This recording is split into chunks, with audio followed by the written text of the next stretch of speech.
আমি বলিনি, বলছেন নাটকের পর একটা মেজাজ তৈরি হয়, তারপর মেজাজটা খানিকটা নষ্ট হয়, কিন্তু একটা ফেস্টিভ্যাল সেখানে দুম করে আমি চলে গেলাম মেকআপ মুছতে, আপনারাও চলে গেলেন বাড়িতে। তো আমার একটাই কথা বলার আছে যে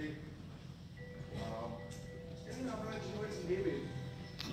আমি বিয়েটা করতে এসেছিলাম তখন আমার সত্যি কথা বলতে কি, আমি অভিনয় শিখেছি একজন বড় মাপের শিক্ষকের কাছে, বাঙালি, তিনি মঞ্চে জন্য নাটক লিখেছেন, তারপরে মঞ্চের বাইরে নাটক করতে তিনি আমাকে 2 বছর ধরে শিখিয়েছেন অভিনয় করতে। এবং আমি বলছি নাটক করো না হয় তুমি সিনেমায় নাটক। তো আমি নাটক করতে আসি বাংলায়, কারণ আমি বাংলায় নাটক করাটা কখনো ভাবিনি। আমার যখন 21 বছর বয়স, 20-21 এরকম সময় কলকাতায়, তখন আমরা তো পৃথিবীর নাটক কিভাবে দেখবো, একটু ভিডিও থেকে সিনেমা দেখা যায়, কিন্তু নাটক তো দেখা যায়। 3টি দল খুব বিখ্যাত ছিল এবং পেশাদারী 3টি দল, এবং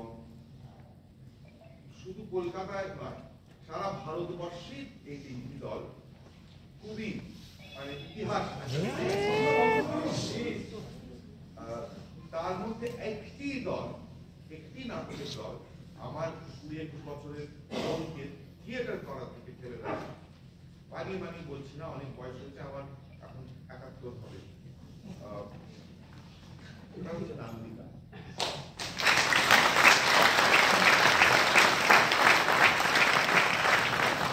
তার মূলত কারণ একটাই, আমি পৃথিবীর নাটক পড়তাম। মূলত কারণটা কি সেটা হয়তো আপনারা অনেকেই এখন বুঝতে পারেননি বা আমার সংরক্ষণ বলে মানে বাড়ি সংরক্ষণ করতে পারি না, হোটেলও পারি না, আর নাটক তো করতে জানি। তো এই দলটি প্রথম থেকে, তার মধ্যে একজন, সেই প্রথমের একজন অবশিষ্ট রয়েছেন এখানে।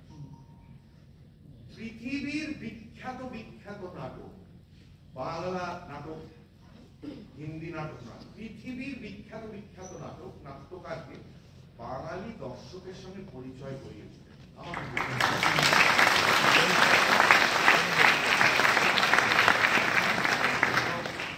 অসম্ভব আবার জনপ্রিয় হয়েছে।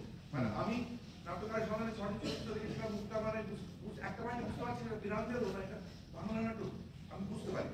কিন্তু পরের পর তারা আমাদের জেনারেশনকে, আমরা যা নাটকই করি অন্যরকম করেছি, যাই করেছি, অজিতদা, রুদ্রদা অন্যভাবে করেছে, পেশাদারি ভাবে করেছে। কোটা একটা হল তারা দখল করে নিয়ে বলছে আমরা, সেই ভাবাই যায় না।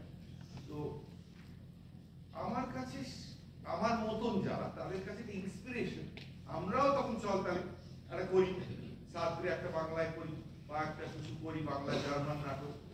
সেই ইন্সপিরেশনটা ছিল বলে আমি আজকে কাকতালীয় হবে নান্দিকার ফেস্টিভ্যালে আবার শেষ নাটকটা করতে পারলাম। এবং আমি অত্যন্ত কৃতজ্ঞ আপনাদের কাছে যে আপনারা এসে করে দেখতে। আর নাটকের তো পাল্টেছে, নাটকের ভাষা পাল্টেছে, নাটকের চিন্তা পাল্টেছে, সবকিছু পাল্টেছে। এবং সেই পাল্টানোর সূত্র ছিল একসময় আমার কাছে নান্দিকা, তারা পাল্টেছে।